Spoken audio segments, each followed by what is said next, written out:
Bonjour à toutes et à tous et bienvenue dans ce nouvel épisode 4 de notre podcast Back from China. Le podcast qui explore les parcours et les opportunités qui façonnent l'avenir des jeunes talents africains. Aujourd'hui, nous recevons Rita Seyi, anciennement étudiante en Chine, aujourd'hui entrepreneur, va nous raconter son parcours et ses défis, ses découvertes, mais surtout, elle va nous partager les opportunités académiques et professionnelles que la Chine offre aux étudiants, tels que le bachelor, le master et même le PhD. Bonjour Rita Seyi. Bonjour Monsieur Agbré. Comment vous allez? Je vais bien, vous? Je vais bien, super. Alors, pouvez-vous vous présenter brièvement, s'il vous plaît?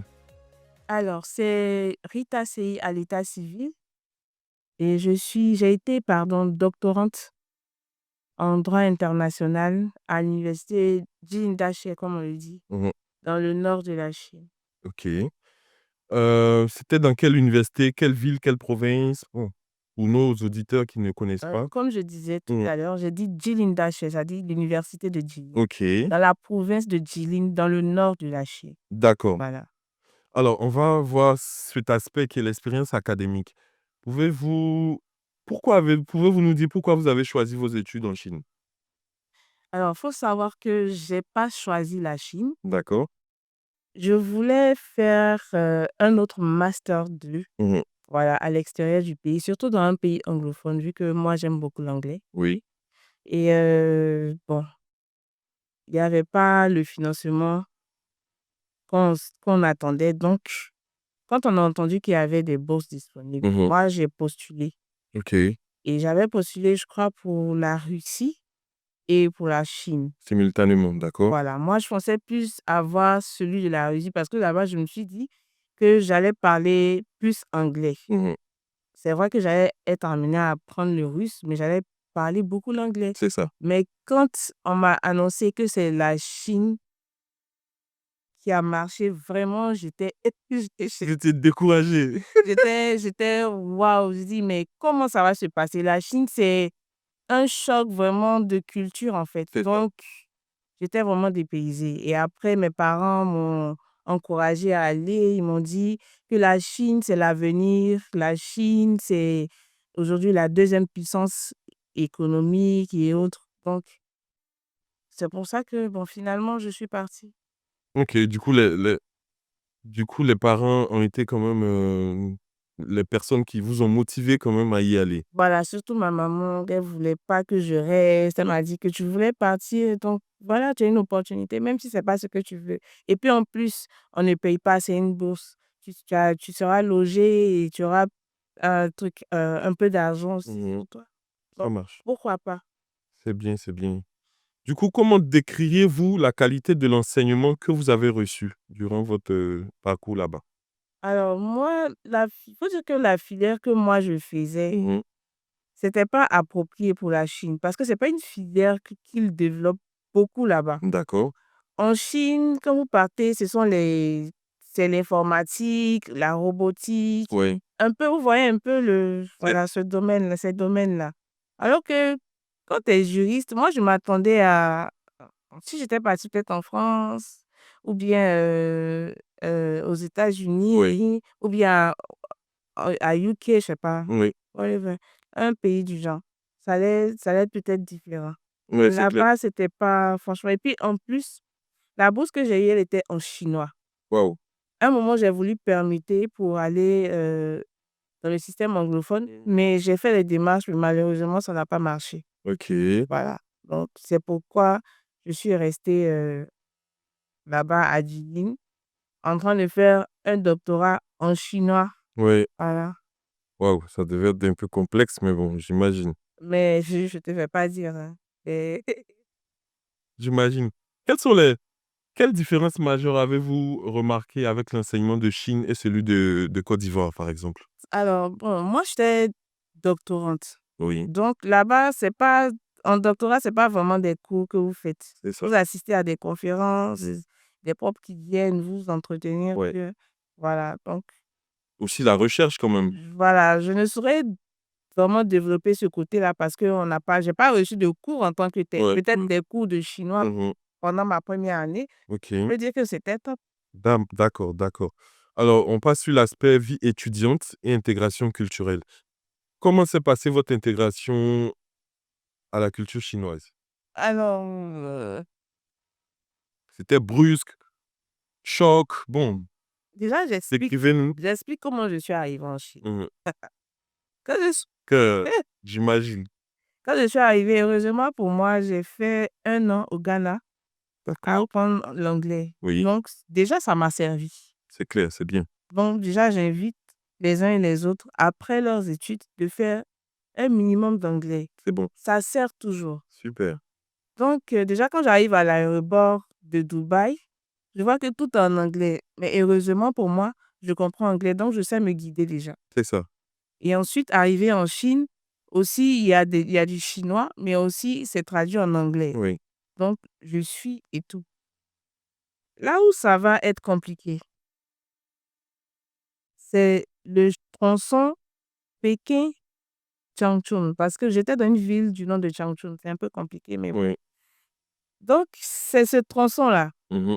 où je ne suis pas accompagnée, je suis seule dans un train avec des Chinois, Waouh, ouais, c'est avec mon anglais. ça change carrément. Ah, Parler anglais avec des Chinois qui parlent le mandarin, c'est complexe. justement. Alors, pour moi, tout le monde parlait anglais et tout. Le Donc, contraste. voilà. Je monte dans le train, tout le monde me regarde. Je suis la seule noire. Waouh. Des gens, il y a une vieille qui était en face de moi, elle me regardait. Tu sais, si c'était en Afrique, ils s'en allait la traiter de sorcière. Ouais, peut-être, C'est et clair. dit, mais la dame me regarde comme ça, pourquoi? Mais après, bon, je me dis peut-être qu'elle n'a jamais vu de noir, c'est courant là. C'est ça. Donc, j'étais là, comment je vais arriver à mon université? Parce que la correspondance n'est pas bien faite. Oui. J'ai reçu en retard le mail de l'école où ils me disaient qu'ils allaient envoyer des gens me récupérer à l'aéroport OK. et m'envoyer directement à l'université. Et j'ai pas vu mon mail. Alors que mon train avait déjà été pris.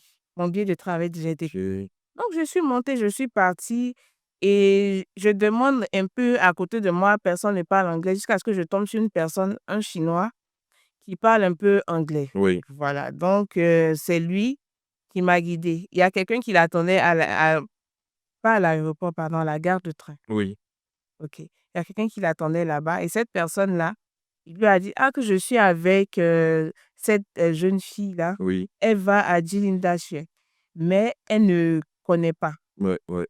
Alors que l'université de Jilin là-bas a au moins, combien de représentations? Je crois selon les départements, ils sont dispatchés là, il y a au moins 7 ou 8. Ouais, ouais. Donc je lui donne le papier et c'est le monsieur qui est là-bas qui nous conduit. On est parti d'abord dans un premier département de l'école. On nous a dit que c'est pas là-bas. Ils nous ont réorientés vers 2 ou 3 autres coins et puis finalement, on a trouvé, l'endroit où je partais. Ouais, Donc le Chinois en question, bon, je lui ai dit merci. Bizarrement, je l'ai jamais revu. J'ai jamais pu rentrer en contact avec lui après. ouais, ouais. Voilà, donc c'est comme ça que j'arrive à l'université et quand j'arrive, tac, tac, tac, tout se met en place. C'était impressionnant quand même parce que, ils sont tellement organisés Mmh. que j'ai été bluffée. Parce que dès qu'ils ont vu mon nom, automatiquement, ils ont su que j'étais boursière, Oui, où je devais loger, oui. qui devait m'accompagner. Oui. C'est-à-dire directement, ils ont pris une navette Ouais, pour me conduire, à mon campus. super. Voilà. Donc, arrivé là-bas, encore, ils me laissent. Pour moi, je vais tomber sur des personnes qui parlent anglais. Je tombe sur les je tombe sur les dames de la réception de l'hôtel Oui, parce que les étrangers là-bas étaient logés dans des hôtels. Et OK. on ne mélange pas avec les Chinois, de sorte que leur culture reste leur culture. Les étrangers sont avec les étrangers. On avait un bâtiment spécialisé pour les étrangers qui venaient étudier là-bas dans l'université. Alors, donc, je m'approche et je demande, je viens en anglais, mais elle me répond en chinois. Waouh! Mais là, on commencé à couler. Il n'y a personne autour de, Je suis dans comme on dit ici, ouais. je suis dans quoi? Mmh. Donc, je suis arrêtée là. Je suis là, je cogite. Et là, je tourne, je vois un noir qui passe. Oui, Je dis, lui là, c'est mon sauveur. Donc, c'est le Somalien là qui vient. Il m'aide, on fait les ouais. formalités et tout et tout. Et puis, on m'installe dans ma chambre. Voilà. Waouh. Donc, ça, c'était la première journée. OK, vraiment merci pour l'explication sur l'intégration, tout est clair en fait. Quels sont les défis culturels que vous avez rencontrés?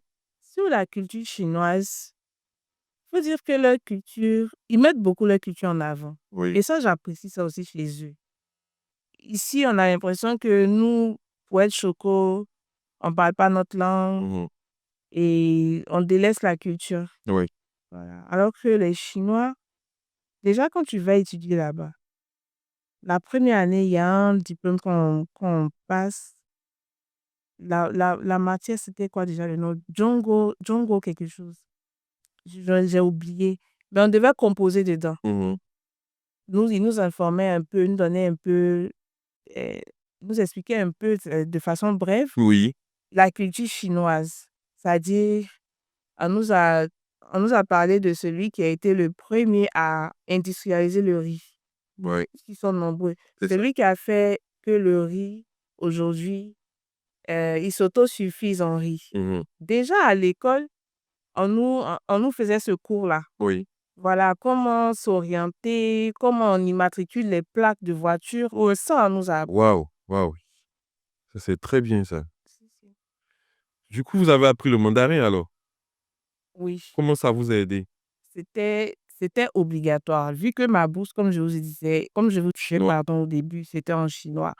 La bourse était en chinois, donc on était obligé d'apprendre le mandarin.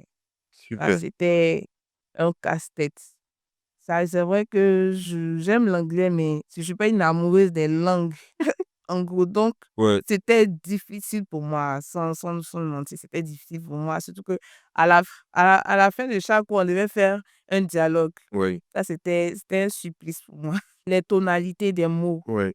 C'est-à-dire, en fonction de ta tonalité, c'est un mot. En fonction de l'autre C'est ça. tonalité, Ça donne un autre sens, oui. Ça, c'est vraiment donc, pas facile. ça, c'était compliqué. D'accord. Nous attaquons le point des opportunités académiques et professionnelles. Quel type d'opportunités académiques la Chine offre-t-elle aux étudiants étrangers? Bon, il y en a beaucoup. Vous savez, c'est pourquoi la Chine offre des bourses Oui. aux Africains ou partout dans le monde. C'est parce que la Chine veut intégrer Mhm. tous les marchés. Oui.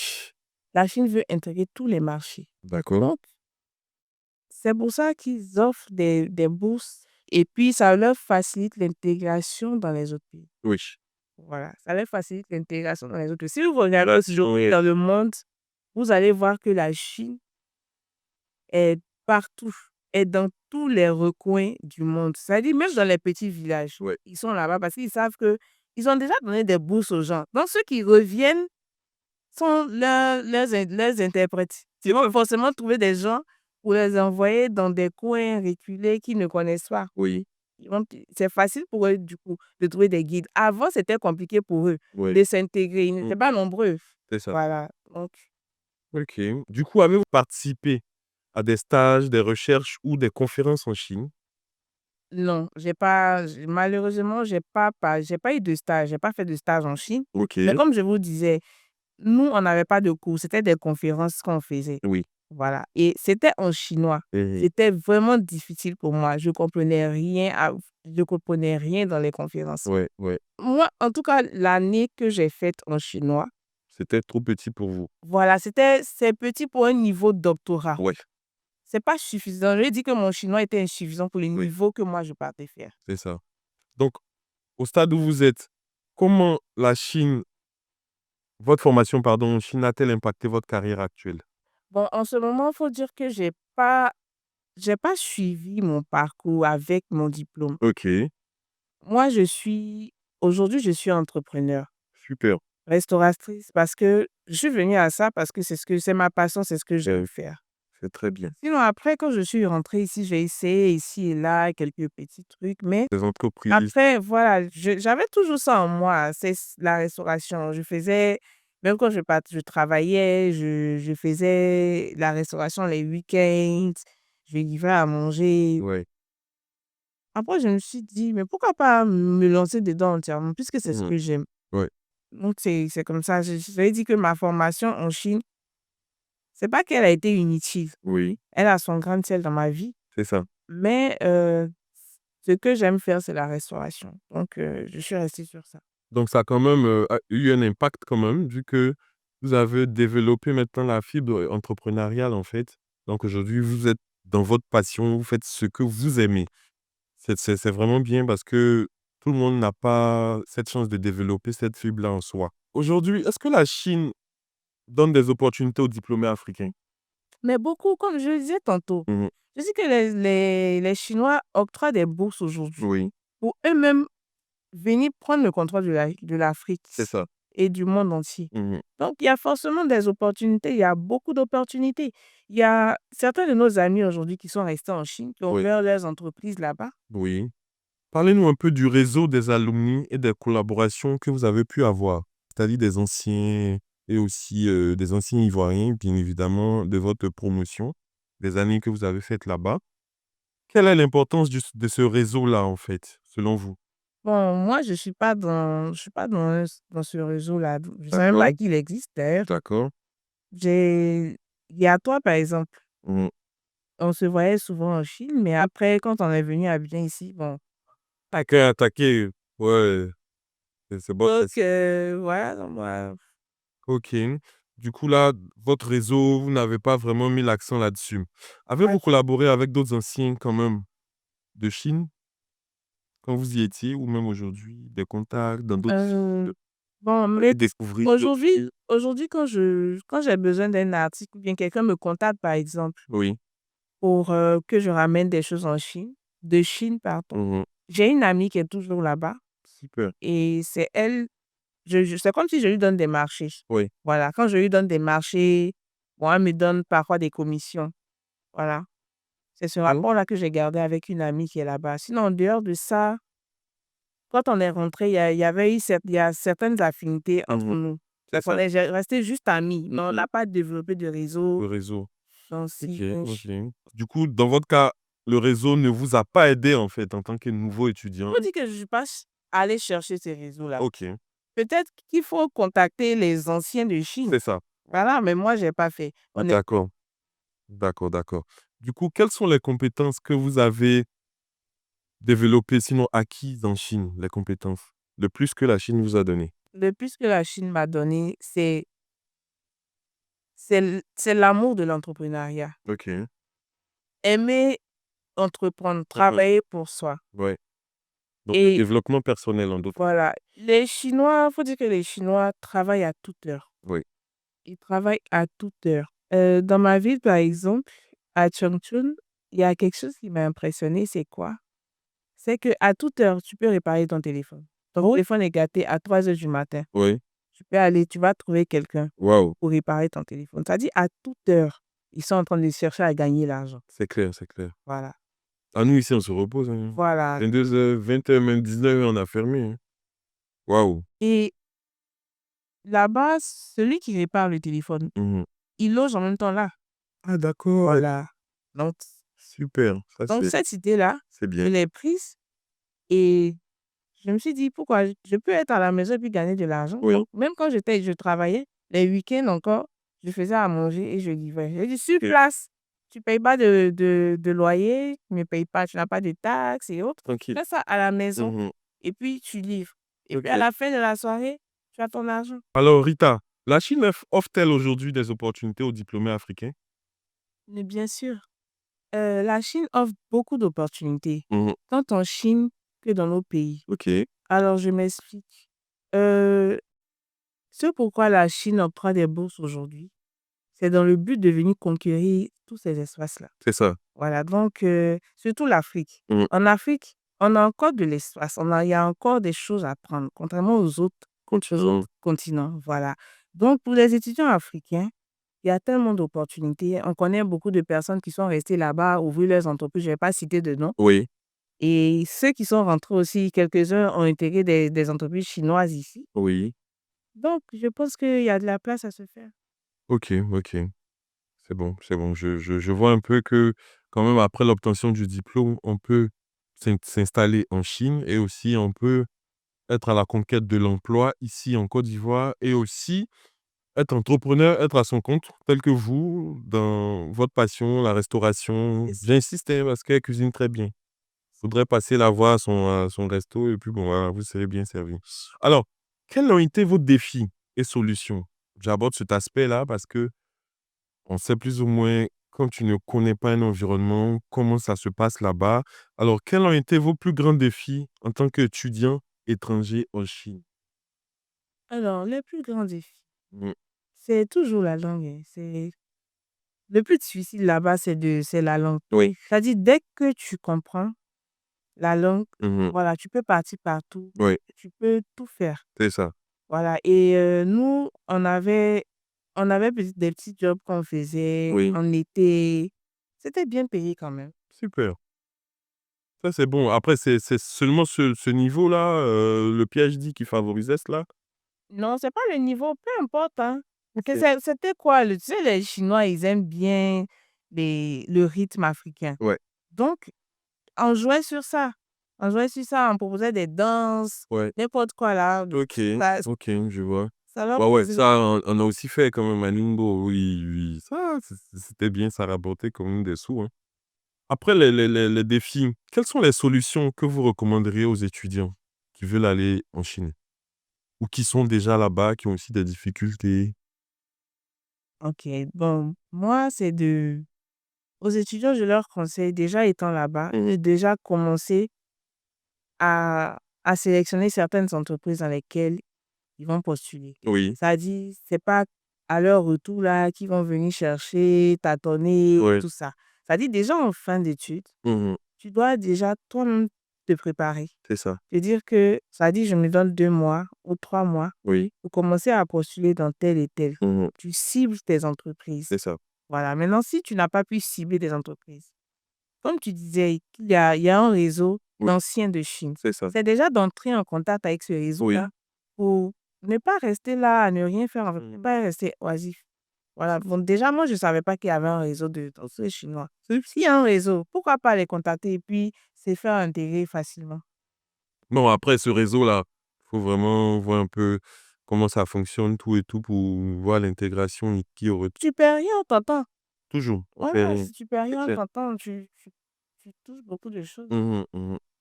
Alors, on aborde l'aspect conseil aux futurs étudiants.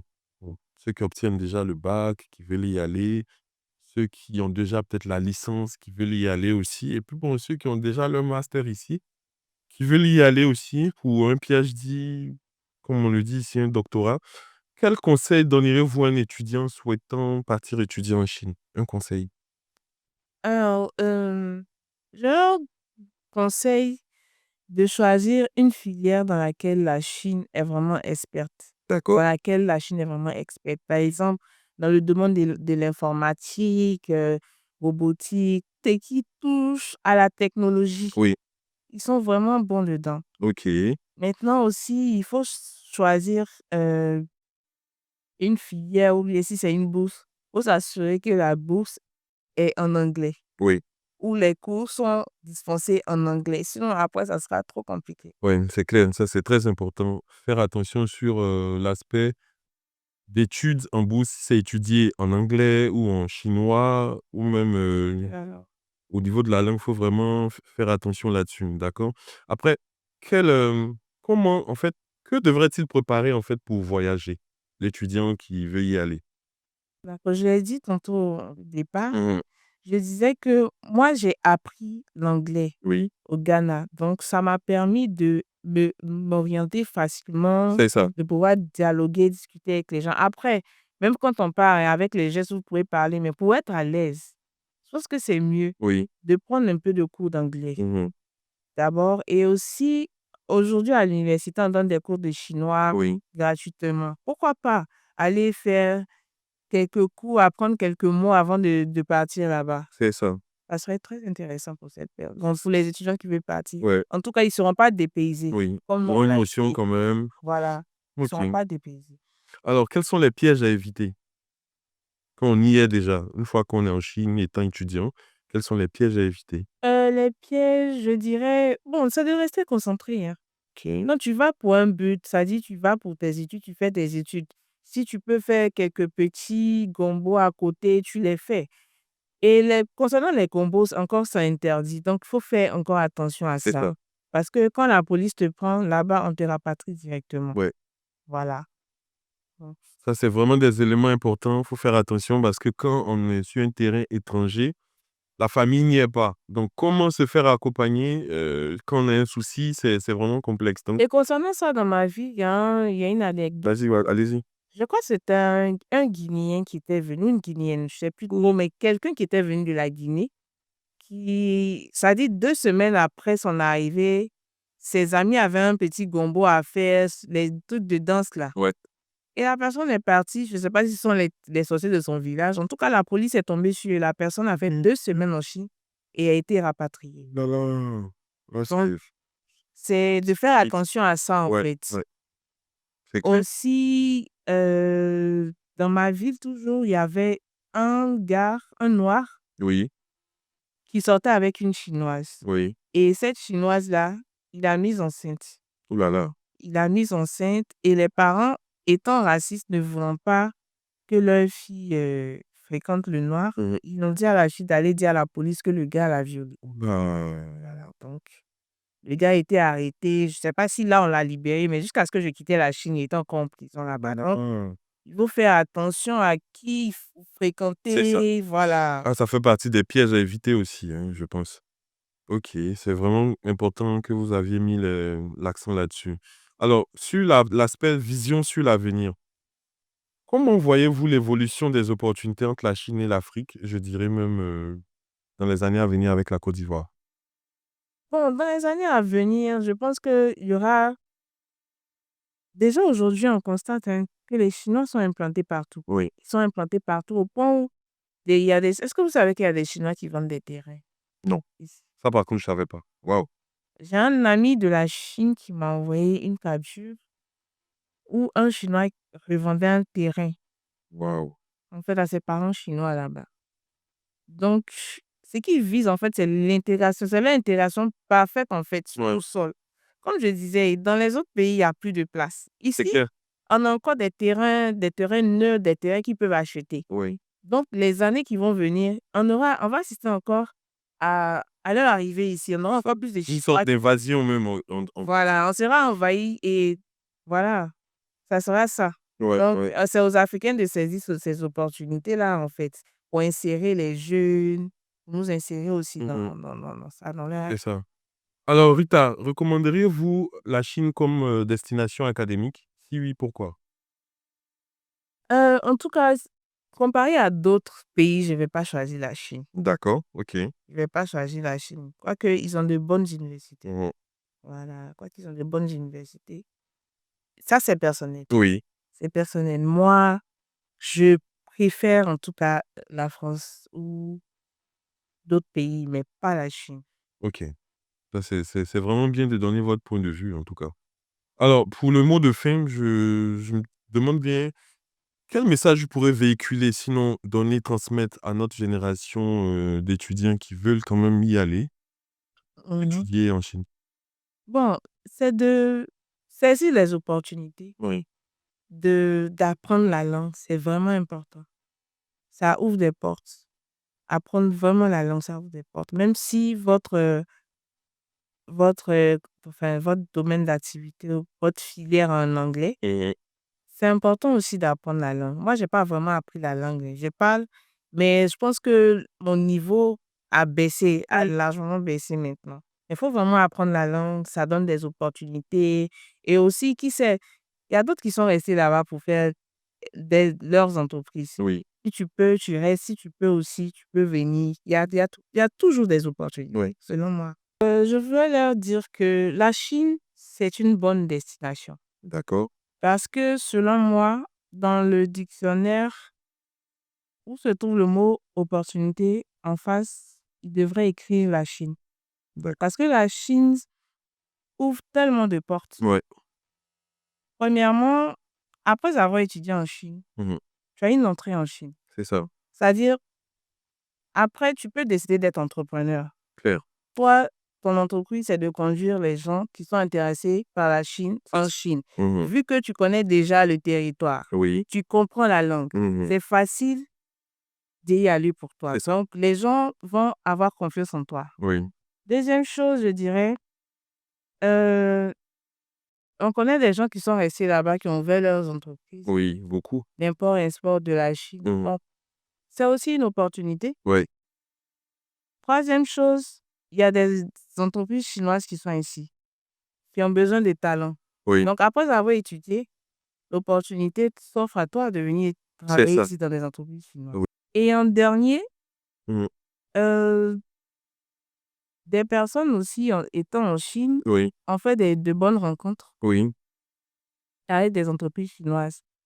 Et aujourd'hui, ces personnes-là ici sont les représentants oui, des entreprises chinoises. c'est ça. Donc, en dernier, je voulais dire que tu peux être l'intermédiaire de grandes entreprises chinoises Oui, ici en Côte d'Ivoire. c'est ça. C'est vraiment bien. Je pense que elle a essayé de clarifier certains points. On peut partir en Chine et revenir avec les diplômes et être entrepreneur. On peut partir en Chine, revenir aussi en étant intermédiaire, c'est-à-dire connecter une entreprise chinoise à une entreprise ivoirienne ou à aider cette entreprise-là à s'implanter en Côte d'Ivoire. On peut aussi créer sa propre entreprise en Chine qui pourra être dans l'import-export et la logistique. On peut aussi, pour, je dirais, clôturer ce qu'elle a rajouté, vraiment être à l'affût d'opportunités lorsqu'on part en Chine. Parce que le premier pas, c'est d'y aller. Puis bon, le second, c'est vraiment d'être à l'affût d'opportunités et puis faciliter plein de choses pour ceux qui sont ici, tels que connecter la Côte d'Ivoire à la Chine ou la Chine à la Côte d'Ivoire. Vraiment, encore merci de nous avoir suivis et puis bon, à nous revoir sur le prochain épisode du podcast. Merci à vous.